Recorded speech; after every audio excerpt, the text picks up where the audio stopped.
Welcome back to Yang Daily. I'll be your host, Alex Cheney, bringing you all the Yang news you need to live your life right. Alright, so I've decided that there is no realistic chance of me catching up on the backlog, so we're writing off last weekend's news. You are on your own for that. I'm sorry. Blame grocery shopping, Biden, and 36 candidates for governor, or blame me, but there's no way it's happening, guys. There's no way I can catch up on it. Oh my god, I'm dying. Alright, anyway, on to Friday's news. We talked yesterday about how undermining confidence in mail in voting is a key plank in Trump's possible plan to overthrow democracy, but he and his lackey in the Department of Justice, Bill Barr, have been saying that counterfeit ballots, potentially from outside the US, could be used to submit fake votes. For example, Barr said, quote, "A foreign country could print up tens of thousands of counterfeit ballots and be very hard for us to detect which was the right and which was the wrong ballot," end quote. So let's examine the facts.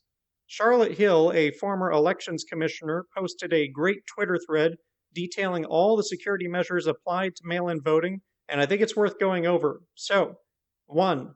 You must be a registered, eligible voter to receive your ballot by mail. 2. Your address must be current. Ballots cannot be forwarded to another address. 3. Ballots are printed on special cardstock, making duplication difficult. 4. Your ballot must be returned inside an official government envelope that is personalized with your name and address and mailed directly to you. No other envelope will suffice. 5. You must sign the outside of your return envelope, and that signature must match the signature on your registration card. Signature matching is very strict. 6. Attempting to forge a signature or coerce a voter is both a federal and state crime with stiff penalties. 7. Most states also mark each ballot with a unique barcode to identify each voter, making it near impossible to replicate. 8. Ballot envelopes are keyed to particular individuals on the voter files and usually include personal information such as date of birth or driver's license numbers. 9. The U.S. Postal Service coordinates with elections departments and flags any ballots that appear to deviate in even minor ways from typical procedure.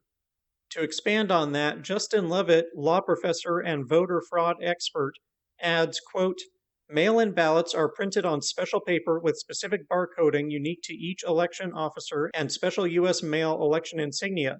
If a foreign country or a private entity went to the trouble to manufacture ballots, they wouldn't be delivered by the USPS, and they wouldn't be read or accepted by American election officials.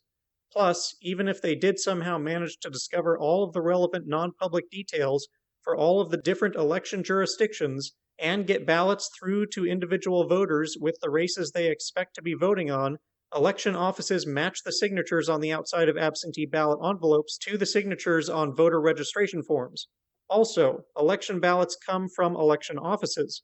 USPS knows when they're coming and where they're coming from. So in order to not trigger alarms, the fictitious foreign entity would have to not only deliver the ballots in a way that's substantially undetectable for each individual ballot, they would have to have operatives physically in the same locations as all of the election offices whose ballots they want to replicate, delivering ballots for bulk mailing that carefully get intermingled, without anyone noticing, with the bulk ballots dropped off by election officials. USPS is not going to deliver 100,000 ballots to Los Angeles voters if those ballots are dropped off in bulk in a Philly post office, much less if there are a truckload of ballots coming in from overseas. And even one slip-up locally would be enough to alert postal inspectors who are in contact with each other nationally, end quote. Tina Barton, a Republican who serves as the clerk in Rochester Hills, Michigan, said that her city's ballots are printed by one company, have a unique ballot number for each voter, include a barcode that can bring up a voter's record, and are programmed to be compatible with the city's counting machines.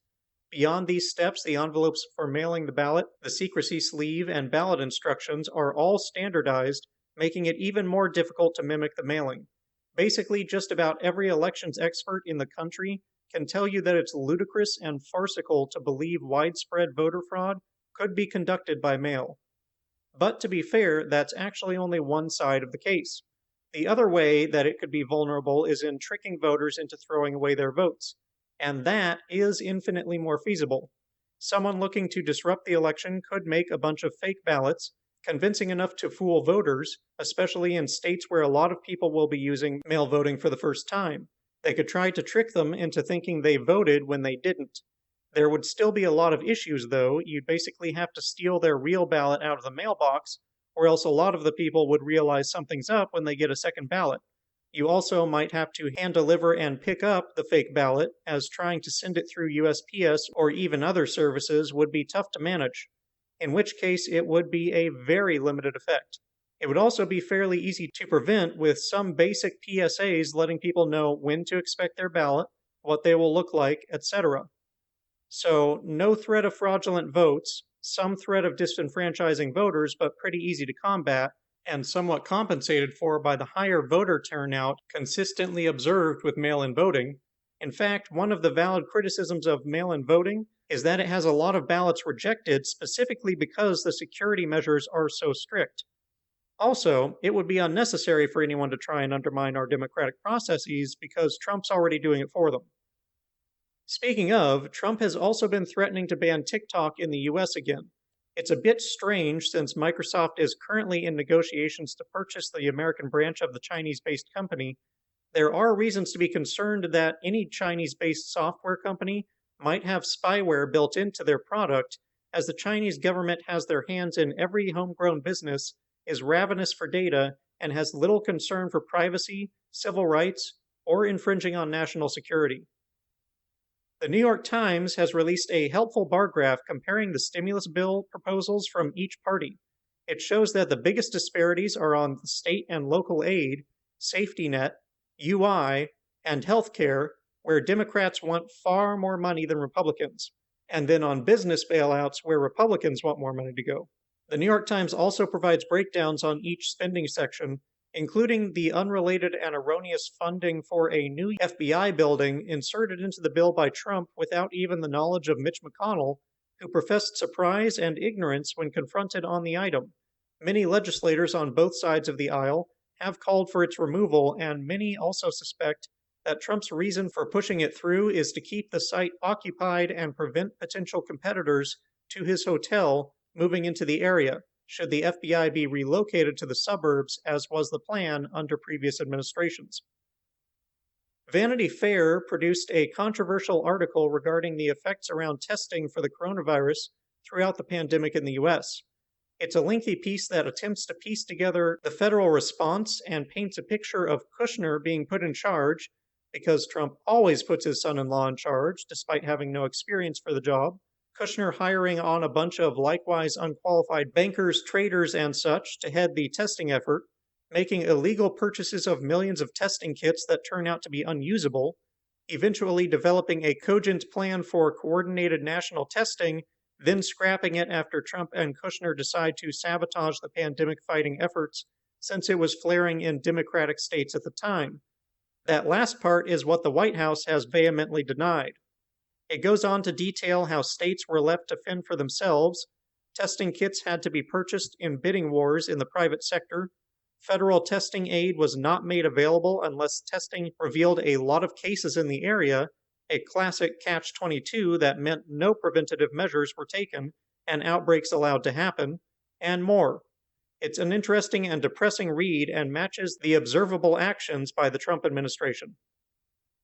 Shout out to Donna Imam, who received a pretty big endorsement from Julian Castro. If you haven't supported Donna yet, check her out.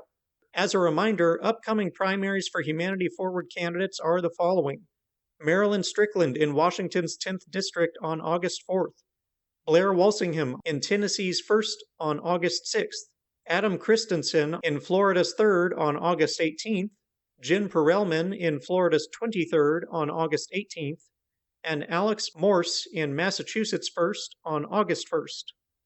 Shout out also to David Kim. Matt shared an amusing fact. Apparently, David has racked up more small donors in just the last month than his incumbent opponent Gomez has in the past 2 years. Holy democracy, Kim is crushing it. Let's see if we can build that moat even wider. Matt also announced that he will be starting a new podcast with Heidi Briones, Heidi of Vets for Yang, Paget Kagi, and Trumper for Yang, It will also feature Catherine Cullen, Morgan, Helen Suh, Herzog, Boyce, Fred, and Yang. Sounds like quite the shindig. No word yet on when or where. And finally, Joel Anderson wrote an article on UBI for Yahoo Finance that is actually extremely thorough and a wonderful introduction for newbies. It goes through the concept, some of the history, the benefits, including worker bargaining power, which is usually ignored, debunks some myths, provides a lot of trial data, goes over the costs of not implementing it. It's really good. Highly recommend reading it, bookmarking it, and definitely sharing it. And that'll do it for today's Yang Daily. Read, bookmark, and share the mail-in security info and the UBI intro article. Consider supporting Donna and David. Help recruit other organizations to the cause and get everyone to sign the UBI petitions. Flood Congress and Trump with calls, tweets, and letters using the ResistBot or Income Movement easy contacts below. If you need financial help, consult Humanity Forward, the Income Movement Aid Database, United Way, or the H3 podcast thread. And don't forget to Yang Daily.